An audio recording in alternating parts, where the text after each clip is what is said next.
وكفى وسلام على عباده الذين اصطفى أما بعد قال الله تعالى وما أرسلناك إلا مبشرا ونذيرا. حضرات گرامی، میں اس بزم پربہار میں سیرت نبوی صلی اللہ علیہ وسلم کے متعلق کچھ عرض کرنا چاہتا ہوں، اس امید کے ساتھ کہ میری باتوں کو بغور سنا جائے.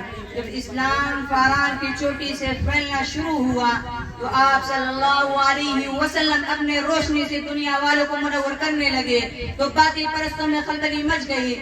ساری قوت و طاقت، دل و دماغ نور اسلام کے بجھانے میں صرف کرنے لگے.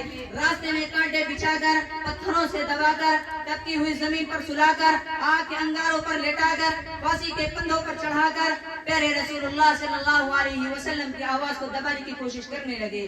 مگر حق کی آواز روز بروز بڑھتی ہی جا رہی تھی. حضرات، سن 7 نبی و محرم کا مہینہ تھا کہ مکہ کے تمام لیڈروں نے مل کر ایک میٹنگ کی. ابو جہل نے پورے قوم کو للکارا کہ اے غیور عربو، جس کو ہم بچہ کا دل سمجھ رہے تھے وہ ہمارے دین، عزت و آبرو کے لیے طوفان بن چکا ہے.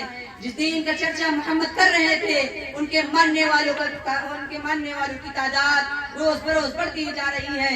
ہمارے خداؤں کی توہین کی جا رہی ہے، جھٹلایا ٹھٹلایا جا رہا ہے. اس لیے اے عرب کے بہادروں، اب پوری طاقت سے آگے بڑھو، ورنہ وہ دن دور نہیں کہ مکہ سے ذلیل و خوار ہو کر نکلنا پڑے گا. ابو جہل کی تقریر نے پورے قوم کو گرما دیا. طرح طرح کی تدبیریں پیش کی گئی. بڑی دیر کے بعد یہ حولناک تدبیر پاس ہوئی کہ محمد اور ان کے ماننے والوں کا بالکل بائیکاٹ کر دیا جائے. ان سے خرید و فروخت، سلام و کلام، لین دین بالکل بند کر دیا جائے. چنانچہ ایک اہدنامہ لکھ کر خانہ کعبہ کی دیوار پر لٹکا دیا گیا. یہ پوری قوم کا فیصلہ تھا، اس کے خلاف کرنے کو کسی کو اختیار نہ تھا. مسلمانوں کو شریعت تعلیم میں بند کر دیا گیا. راستے میں پیرے بٹھا دیے گئے. مسلمان میں بچے، بوڑھے، جوان، عورتیں سب تھی. کھانے کے سامان دھیرے دھیرے ختم ہو گئے. درختوں کے پتے اور چھالے کو بھی ختم کر ڈالا. اس لیے حضرات گرامی، قربان جائیں ان مسلمانوں پر کہ جس کے زبان پر کوئی شکایت نہ تھی. مسلمانوں کی خستہ حالت دیکھ کر کفار کا کہا لگا رہا تھا اور کہہ رہا تھا اے غیور عربو، جس کو ہم بچہ کا کھیل سمجھ رہے تھے وہ ہمارے دین، عزت و آبرو کے لیے طوفان بن چکا ہے. اس لیے اے عرب کے بہادر، اب پوری طاقت سے آگے بڑھو، ورنہ وہ دن دور نہیں کہ مکہ سے ذلیل و خوار ہو کر نکلنا پڑے گا. ماں پھول جیسے بچے ماں کی گود میں تڑپنے لگے. اس گھاٹی کا سب سے چھوٹا بچہ اچانک آنکھ کھول کر اپنی ماں سے کہتا ہے ماں میں بھوک سے مر جاؤں گا، مجھ کو بچا لو ورنہ میں مر جاؤں گا.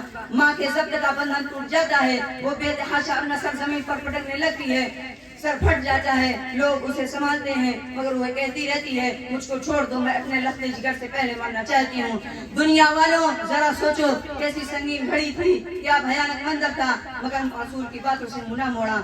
آج ہم بھی تو اپنے رسول کی غلامی کا دعویٰ کرتے ہیں. اس لیے سن لیجئے، اگر ہم نماز پڑھتے ہیں، روزہ رکھتے ہیں، حج ادا کرتے ہیں، زکوٰۃ دیتے ہیں، تب تو واقعی ہم اپنے دعوے میں سچے ہیں، ورنہ ہمارا دعویٰ باطل اور بیکار ہے. قلم اشجار ہو سارے سمندر روشنائی میں، قلم اشجار ہو سارے سمندر روشنائی میں، مکمل ہو نہیں سکتی مگر سیرت محمد کی. وآخر دعوانا الحمدللہ رب العالمین.